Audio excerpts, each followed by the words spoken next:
प्रयागराज से केरल तक फैलाया जिहाद का जाल। योगी की पुलिस का दरकशा बानों पर ऑपरेशन प्रहार। यूपी पुलिस के एक्शन से थर्राया धर्मांतरण गैंग। द केरल स्टोरी तो याद होगी। सहेली बनकर कॉलेज की लड़कियों को फंसाया, फिर सहेली के भाई बनकर आए मुस्लिम लड़कों ने प्यार में झांसा दिखाया, धर्म परिवर्तन करवाया और उसके बाद जो हुआ, न सिर्फ लड़कियों की जिंदगियां तबाह हो गईं, बल्कि कई परिवारों की चीखें तक निकल गईं। वो फिल्म थी, लेकिन ये उत्तर प्रदेश के प्रयागराज की हकीकत है, जिसने प्रदेश के पूरे सिस्टम को हिला कर रख दिया।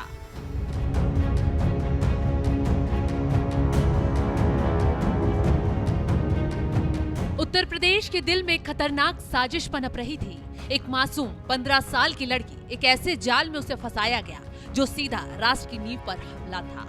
8 मई 2025 नाबालिग लड़की अपने गांव की दोस्त दरकशा बानो के साथ हंस रही थी, खेल रही थी, क्योंकि ये नाबालिग लड़की उसके नापाक इरादों से अनजान थी। दरकशा की मुस्कान के पीछे छिपा था एक खतरनाक इरादा, आंखों में चालाकी और देश को दहलाने की खतरनाक साजिश। मासूम लड़की ने दरकशा पर भरोसा किया, लेकिन भरोसा कभी-कभी सबसे बड़ा धोखा होता है। इसी कहानी की यहाँ से शुरुआत हुई। दरकशा ने मासूम लड़की को पैसे और बेहतर जिंदगी का लालच दिया। साथ था मोहम्मद कैफ, उसका भरोसेमंद गुर्गा। दोनों भेड़ियों ने मिलकर नाबालिग को प्रयागराज जंक्शन तक पहुंचाया और वहां से शुरू हुआ एक खौफनाक सफर केरल के त्रिशूल की ओर, जहां से धर्मांतरण और आतंकी नेटवर्क की परतें लगातार खुलती रही हैं। त्रिशूल पहुंचते ही साजिश ने और खतरनाक मोड़ ले लिया। लड़की पर धर्म परिवर्तन का दबाव डाला गया, उसे बताया गया ये उसकी नई जिंदगी होगी, लेकिन ये सिर्फ शुरुआत थी। दरकशा और उसके साथियों ने उसे आतंक की फैक्ट्री में धकेलने की योजना बनाई। उसे जिहादी आतंकी बनने की ट्रेनिंग दी जाने लगी। दरकशा ने उस नाबालिग लड़की से बताया कि उसने कई लड़कियों का धर्म बदलवाया, कई को विदेश भेजा, जहां वे आतंकी संगठनों की कठपुतली बन गई। ये सुनकर नाबालिग लड़की का दिल दहल गया, लेकिन साजिश अभी बाकी थी। मीरा की आंखों के सामने सिर्फ डर और अनिश्चितता थी। क्या वे इस नर्क से बच पाएगी? जो महिला के द्वारा बच्ची को बार बार ये उसको बरगलाया जा रहा था कि और भी ऐसे उसके कम्युनिटी की और कई ऐसी बच्चियां हैं जिनको काफ़ी सुविधाएं गैंग के द्वारा मुहैया कराई जाती हैं अपने धर्म परिवर्तन के बाद में, और उनको कईयों को कई अच्छे लोगों के साथ उठना बैठना, कई अच्छी फैसिलिटीज़ दी जाती हैं वगैरह वगैरह, कई बातें करके उनको बरगलाया गया। तो ऐसा जो संदेह है कि और भी ऐसी बच्चियों के साथ में टारगेट करके जो इस तरह की घटना को अंजाम दिया जा रहा है, तो ये सभी पहलू हैं जांच के, जिसमें अभी तफ्तीश जारी है। लेकिन इस मासूम ने हार नहीं मानी। उसने हिम्मत जुटाई और एक दिन मौका पाकर दरकशा के चंगुल से भाग निकली। वो केरल जंक्शन पहुंची, जहां चाइल्ड वेलफेयर कमेटी यानी CWC ने उसकी जान बचाई। उसे सुरक्षित वापस प्रयागराज लाया गया। 28 जून 2025 को उसकी मां ने थाने में शिकायत दर्ज की थी। उन्होंने बताया था दरकशा और कैफ ने उनकी बेटी को लालच देकर केरल ले जाकर उसका दिमाग खराब करने की कोशिश की है। तुरंत यूपी पुलिस ने इस हाई प्रोफाइल केस में एक्शन शुरू किया, तार जोड़े, अपराधियों को खोद निकाला और मामले में 2 लोगों को गिरफ्तार कर लिया।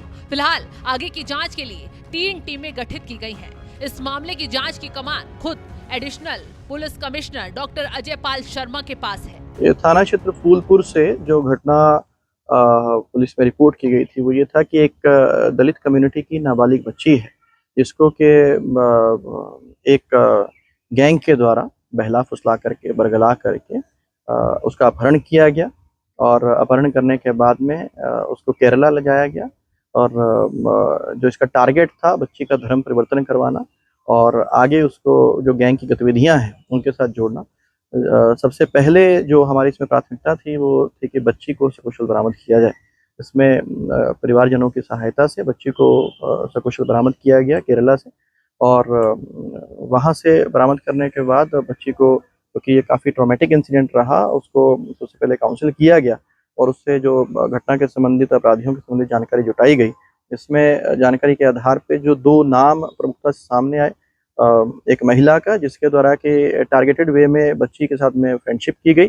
उस फ्रेंडशिप के बाद में उसको लगातार काफ़ी समय तक मोटिवेट किया गया कि वो अपना धर्म जो है उसको कन्वर्जन करे, और उसके बाद में उसको बहला के वो दूसरे स्थान पर लेकर के गई। वहाँ एक अन्य मेंबर जो उसके गैंग का सदस्य था, उसके माध्यम से उसको डराया धमकाया गया, जहाँ से उसको प्रयागराज स्टेशन लेकर के गए वहाँ इस घटना के दौरान उस आरोपी के द्वारा इस बच्ची के साथ में छेड़छाड़ की घटना भी किया गया, गलत हरकत की गई, जिसपे बच्ची ने असहज होते हुए विरोध जताया, जिसके बाद कि उसको डराया धमकाया गया और वहाँ से उसको दिल्ली ले जाया गया और दिल्ली से उसको बच्ची को अलग अलग राज्यों से होते हुए केरला ले जाया गया और वहाँ से उसको बच्ची को बरामद किया गया। इसमें जो 2 आरोपी हैं, जिस महिला के द्वारा उस बच्ची का ब्रेन वॉश किया जा रहा था, उसको मोटिवेट किया जा रहा था, उसको गिरफ्तार किया गया है और जिस आरोपी के द्वारा बच्ची के साथ गलत हरकत की गई उसको भी गिरफ्तार किया गया है।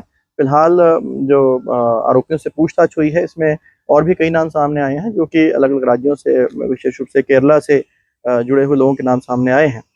इसमें आगे हमारी अलग अलग टीमें बना करके जो विभिन्न पहलू जांच में आए हैं उन पे इसमें तफ्तीश की जा रही है और आगे भी और जो आरोपी हैं उनकी गिरफ्तारी करके कार्रवाई की जाएगी। पुलिस ने इस मामले का खुलासा करते हुए साफ साफ कहा है, दरकशा पहले भी कई नाबालिगों को आतंकी संगठनों के हवाले कर चुकी है।